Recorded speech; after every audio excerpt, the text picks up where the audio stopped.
14 mars 2009, expérience 172, je suis.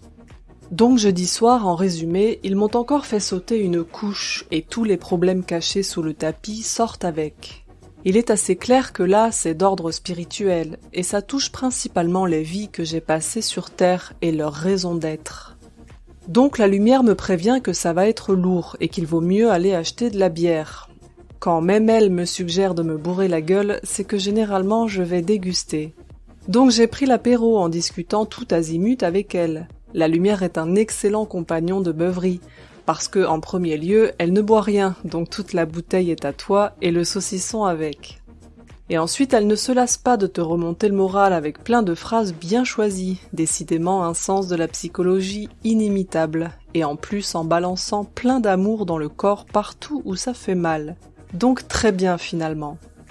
J'ai quand même passé la journée du lendemain dans un état proche du zombie, avec 2 tensions. Puis finalement, j'ai compris le fond du problème, outre le nombre pas possible de choses qu'ils m'ont vidé de là-dedans. En fait, j'ai toujours cru qu'on venait ici avec des missions, et que si on les résolvait, on gagnait un super truc, et si on échoue, on est bon pour une pénalité. Comme un jeu quelconque, quoi. Eh ben non. En fait, il n'y a pas de mission ou de raison autre que d'être ici, point à la ligne. C'est pour ça qu'il n'y a jamais de faute, de jugement ou d'attente envers nous en haut. Expérimenter notre être de manière relative est la seule raison d'être. Vivre l'expérience « je suis » et c'est tout. Qu'on soit vendeur, escroc, curé ou coureur automobile, importe peu. Seule l'expérience de nos sens dans la matière et la joie d'être ici a un intérêt pour Dieu, et c'est la seule raison de notre expérience ici-bas.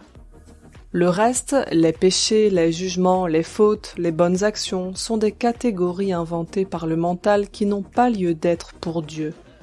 Il s'en fout, la seule chose qui est importante, c'est que nous expérimentions la matière en réalisant uniquement les expériences que nous souhaitons, sachant que les corps vont et viennent et sont construits, détruits et reconstruits au gré de nos humeurs, que les acteurs sont tous un, et qu'il n'y a pas d'autre raison à tout ça que le plaisir d'exister. Tout le monde vient d'en haut et y retourne tôt ou tard en se perdant tant qu'il veut dans la matière, sachant que le temps n'existe pas plus que le reste. Donc tous nos psychodrames, nos doutes, nos peurs et nos prises de tête sont un effet secondaire du mental, mais n'ont aucun sens au niveau divin. Les problèmes sont des créations de la forme manifestée, c'est tout. Le karma, c'est juste des regrets que nous emportons avec nous pour nous faire une suite de l'histoire, mais c'est un choix délibéré que nous faisons pour revivre une expérience d'un autre point de vue ou avec une autre issue, et pas une punition en fait. Je l'ai assez vu avec les mémoires de mort. Je suis est la seule chose que nous devons expérimenter, et c'est ce qu'ils sont en train de nous réapprendre à tous, simplement en nettoyant les couches que le mental a construites sur cette réalité qui, au final, est simplissime. PS, je précise un truc au vu d'une certaine incompréhension dans les commentaires. Si demain vous commettez une chose qui vous empêche d'évoluer, vous allez forcément vous infliger une leçon en retour, vous-même à un niveau plus haut. Parce qu'à ce niveau-là, vous savez que vous êtes là pour évoluer. En plus, comme en ce moment on fait plus de karma, le résultat sera cash. Donc rassurez-vous, les punitions qui sont en fait des expériences d'évolution, c'est pas ce qui manque, mais c'est vous-même qui vous les infligez dans le meilleur des cas. En haut, ils nous aident juste à réaliser notre but, faire l'expérience de nous-mêmes en tant que Dieu. Comme être un tueur psychopathe, c'est pas trop être Dieu, il y a des chances que ça nécessite quelques mises au point dans notre évolution qui passe par des expériences.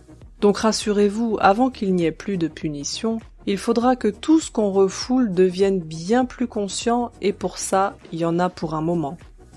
Mais à un moment donné, ça viendra et à ce moment, vous verrez que bizarrement, même en ayant le pouvoir de faire du mal aux autres au final, vous ne désirerez plus que la paix et l'amour. Un chemin à suivre, simplement. PPS, c'est limite terrifiant d'imaginer que sans notion de punition divine, vous pensez que rien ne vous empêcherait de devenir des assassins, des violeurs, etc. Donc vous avez le désir de faire tout ça, mais vous ne le faites pas juste à cause de la punition divine. Ça en dit long sur la perversité refoulée qu'il va falloir bosser. Ceux qui n'aiment pas Sai Baba, posez-vous la question très sérieusement. C'est l'avatar qui nous met en face de notre perversité pour la purifier. Ceux qui ne l'aiment pas, c'est qu'il y a beaucoup de boulot. Bon, c'est pas grave, on est aidé en ce moment, profitons-en. 14 mars 2009, expérience 173, le corps physique. En ce moment, le taux vibratoire général a fortement augmenté et le résultat de notre intention est bien plus immédiat qu'avant. Le processus que nous vivons n'est pas uniquement spirituel, même si on nous fait virer beaucoup de problèmes. Il concerne également le corps physique. Parce qu'en réalité, nous l'emportons avec nous, ce n'est pas une transformation purement abstraite. Il est en train de vivre de grosses transformations et a besoin de beaucoup d'attention. Sachant que tout ce à quoi nous accordons de l'attention, nous lui donnons de l'énergie, il faut vraiment songer à s'en occuper. En ce moment, il réagit immédiatement à la moindre contrariété en provoquant des douleurs ou des problèmes. Même moi alors qu'il ne m'a jamais trop posé de soucis. Donc il faut vraiment prendre la peine de s'en occuper et de réaliser que c'est un allié et un ensemble de conscience lui aussi. Donc les clairaudients peuvent songer à discuter avec lui pour savoir régulièrement s'il va bien et s'il n'a besoin de rien, et dans tous les cas, songer à donner beaucoup d'amour à nos organes et notre corps n'est pas un luxe. En ce moment là-haut, il ne nous laisse plus faire de karma, de schémas pourris ou refoulés d'émotionnel. Donc en face des expériences, il faut tout lâcher, sinon on paye directement la note.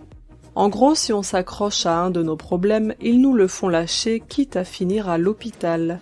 Donc à bien garder à l'esprit, tout lâcher tout le temps, et beaucoup d'attention et d'amour pour le corps physique.